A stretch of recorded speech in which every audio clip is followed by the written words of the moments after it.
All right, good morning. I hope you guys are well. Let's just into today's objectives. So we want to look into the derivative of a sine function and a cosine function together with their reciprocals, the sec, the cot, the cosec, and not forgetting the tangent function there. All right. So let's just start. So we're going to start with the derivative of sine. So equation, if y is equals to sine of L, the cos, that's what we want to look into. Uh, we'll first state our first principle. X is equals to the limit as h tends to 0 of f of x plus h, take away f of x, then all over h. But now we'll try to restructure our first principle, right? Or first try to restructure our first principle. So what I will do is, remember we have those derivative notations, right? So I'm just going to say since f prime of x, going to try and modify this so it becomes dy over dx equals to y at h tends to 0. So this will then be x, then all over h. Okay, just trying to prove that of x. All right, so that's what we are looking into. Right, so let me just scroll down. So I'm going to then apply sine of b plus or minus cosine of a to our derivation here. Right, so I'm going to then work active of function y with respect to x.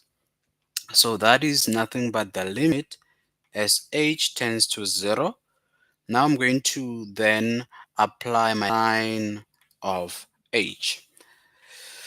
Okay, so this is what we have. Then I'm going to put this inside a bracket for now. Then minus sine of I have. Just allow me to shift this to the other side.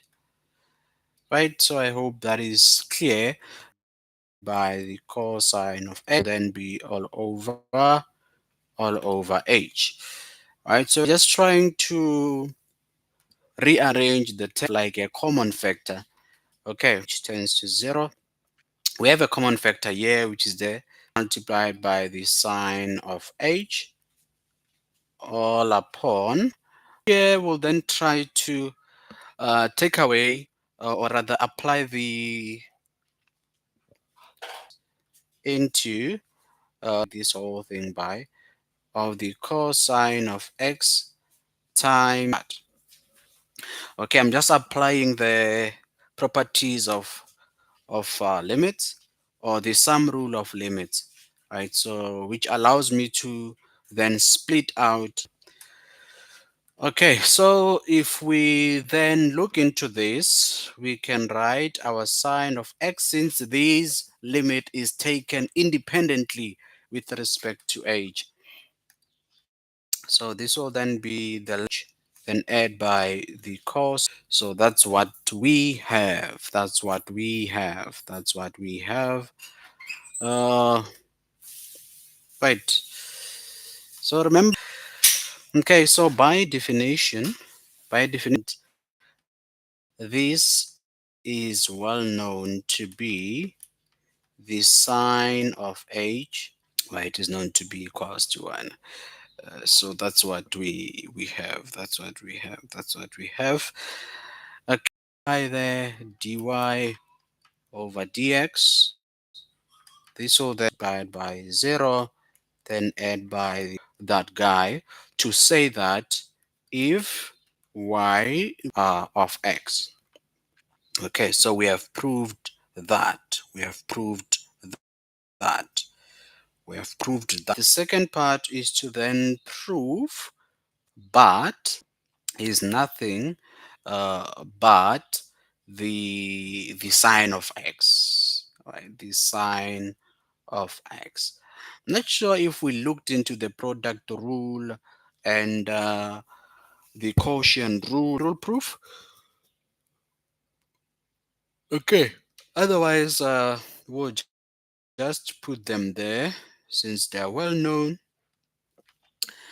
Then let's move to the then dy over dx is nothing but negative sine